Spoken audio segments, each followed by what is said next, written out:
नमस्ते साथियों, मैं हूं उदयपुर से advocate Mukesh Kumar Gopaut. Cheque bounce के मामले की मैं आज का वीडियो सबसे महत्वपूर्ण वीडियो है। यानी इस वीडियो में आपको यह बताऊंगा कि किसी व्यक्ति के पास बड़ी राशि देने की हैसियत नहीं है, यानी कि किसी व्यक्ति जो बड़ी राशि दे नहीं सकता है और उसने उसके पास पड़े हुए चेक में कोई बड़ी राशि भर दी, यानी उसके पास जो खाली चेक पड़ा उसमें 8 लाख, 9 लाख, 10 लाख, 50 लाख ऐसे कुछ भर दिए हैं, तो उसका मुकदमा कोर्ट द्वारा खत्म कर दिया जाएगा।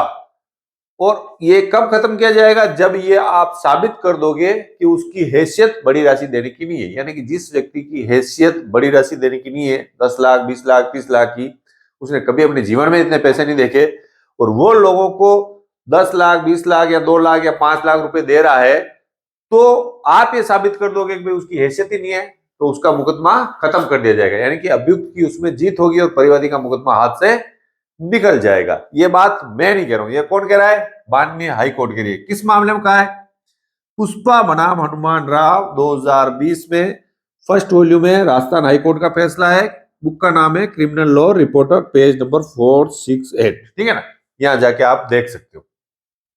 अब बात तो वकील साहब आपने बड़ी अच्छी बोल दी, मगर ये साबित कैसे करेंगे कि उस व्यक्ति के पास बड़ी राशि देने की हैसियत नहीं? वो तो बोलेगा कुछ भी नहीं है, भिखारी है, फिर भी आगे बोलेगा मेरे पास तो थे, मैंने तो दे दिए, मैंने घर पे रख रखे थे, मैं तो 50,000 दिए, मैंने तो 2 लाख दिए। अरे वाह! तो ये साबित किसको करना पड़ेगा?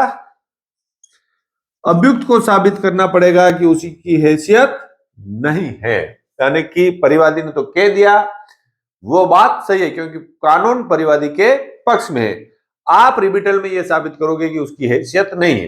अब हैसियत नहीं साबित करने के लिए आपको क्या करना पड़ेगा? जैसा कि मैं हर बार 138 के मुकदमे में कहता हूं कि आपको जब भी आपके मुकदमा 138 का लड़ते हो तो आपके पास एक प्लानिंग होनी चाहिए। वो प्लानिंग आपको चेक बाउंस हो उसी समय आपको लागू कर देनी चाहिए, या नोटिस का जवाब दो उस समय करनी चाहिए, या सामने वाले से क्या क्या प्रश्न पूछने हैं उस समय भी आपकी प्लानिंग होनी चाहिए।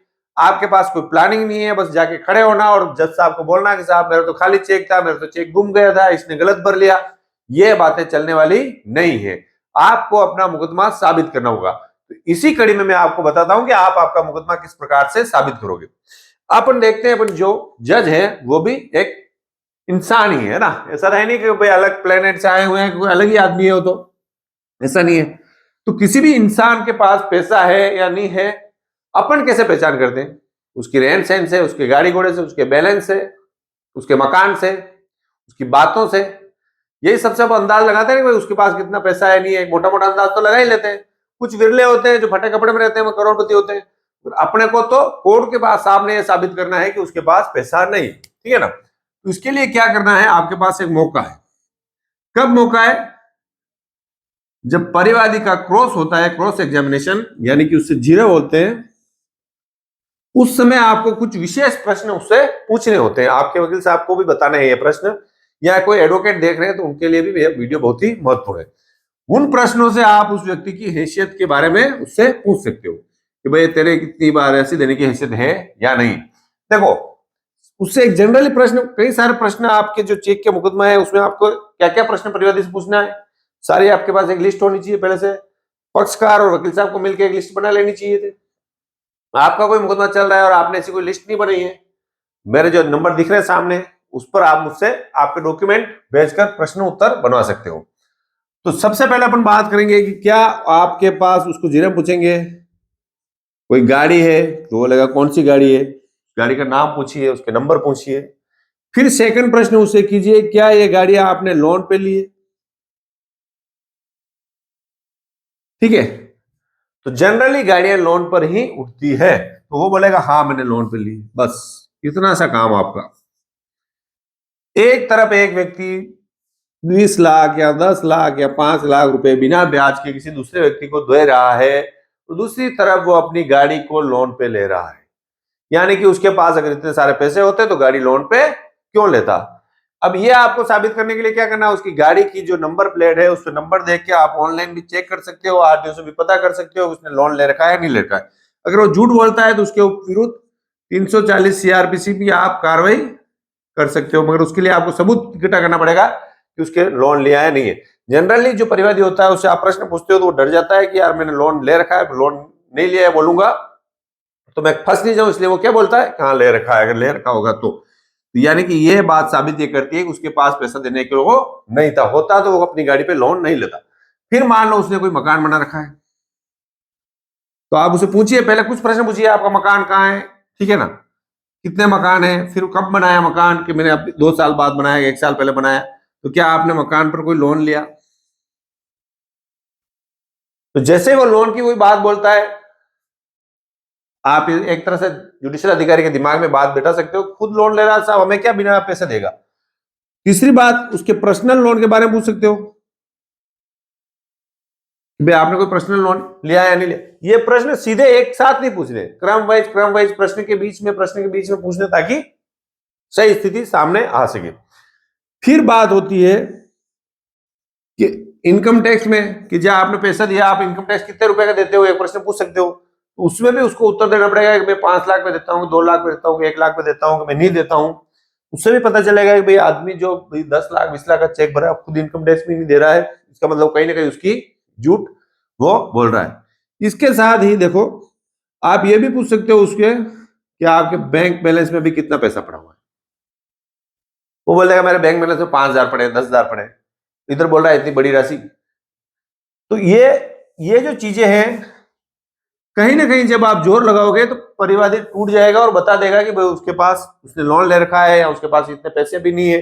वो चीज ये साबित करेगी उसके पास बड़ी राशि देने को नहीं थी। फिर दूसरा जो पॉइंट है, अपन बात तय करते हैं कि ये बड़ी राशि वो कहां से लाया। मान लो इसमें वो नहीं पकड़ में आता है, और कोई तो दूसरा तरीका पे लगाना पड़ेगा ना, कुछ ना कुछ तो लगाना पड़ेगा, भाई आपको जिताना तो है ना। तो जिसने झूठा चेक का मुकदमा लगा दिया उसके विरुद्ध कुछ नहीं, तो आप वो राशि कहां से लाया। क्या उसने मकान बेचा, घर बेचा, जमीन बेची, या इकट्ठा किया, तो कहां से इकट्ठा किया, तो मैंने धंधे से इकट्ठा किया, तो धंधे में क्या इनकम टैक्स देता है, ये नहीं देता। यानी कि अगर वो कुछ बोलता है कि मैंने मकान बेचा तो रजिस्ट्री लाए, वो बोलता है कि मैंने ये चीज बेची, तो उसका डॉक्यूमेंट पेश करें, उसके लिए नेक्स्ट प्रश्न आपके लिए वापस तैयार है, यानी कि वो इतना बड़ा पैसा कहां से लाए। फिर एक बात और करिए, पता कीजिए कि उसने किसी व्यक्ति से उधार पैसा तो नहीं ले रखा है। बैंक से उधार लेने वाली बात तो लोन में आ गई, किसी व्यक्ति विशेष से उधार ले रखा। या कभी कभी यह देखा जाता है कि जो दूसरे व्यक्ति पर चेक का मुकदमा कर रखा है, कई लोगों ने उस पर भी मुकदमे कर रखे होते हैं, यानी कि वो खुद ही डिफाल्टर होता है। तो क्या उस पर किसी व्यक्ति ने चेक का मुकदमा नहीं कर रखा है, तो उसकी कॉपी निकालिए, फिर जज साहब को बताइए कि साहब ये खुद ही लोगों को पैसे नहीं दे रहा, इसके पास देने को पैसे नहीं है, तो मेरे को कहां से देगा, मेरे को उधार क्यों देगा, इसके पास होते तो जो इसको मांग रहा था पहले उसको पैसा देता। तो ये बात भी आप सिद्ध कर सकते हो। इसके साथ ही उसके बच्चे कहाँ पढ़ रहे हैं, कौन से स्कूल पढ़ रहे हैं, क्या वो समय समय पे फीस जमा करा रहा है नहीं करा रहा, ये भी आपके पास एक सबूत हो सकता है कि उसकी हैसियत कौन सी है। फिर आजकल जो गवर्नमेंट में मुफ्त का जो फायदा लेते हैं, मुफ्त के गेहूं ले रहे हैं, मुफ्त के चावल ले रहे हैं, मुफ्त का तेल ले रहे हैं, यानी जो मुफ्त का राशन ले रहे हैं, आप उससे ये भी पूछिए और सूचना के अधिकार से उसके नाम से ग्राम पंचायत में है या जिस डिपार्टमेंट में, वहां से सूचना मांगिए क्या इस व्यक्ति राशन लेता है या नहीं लेता है।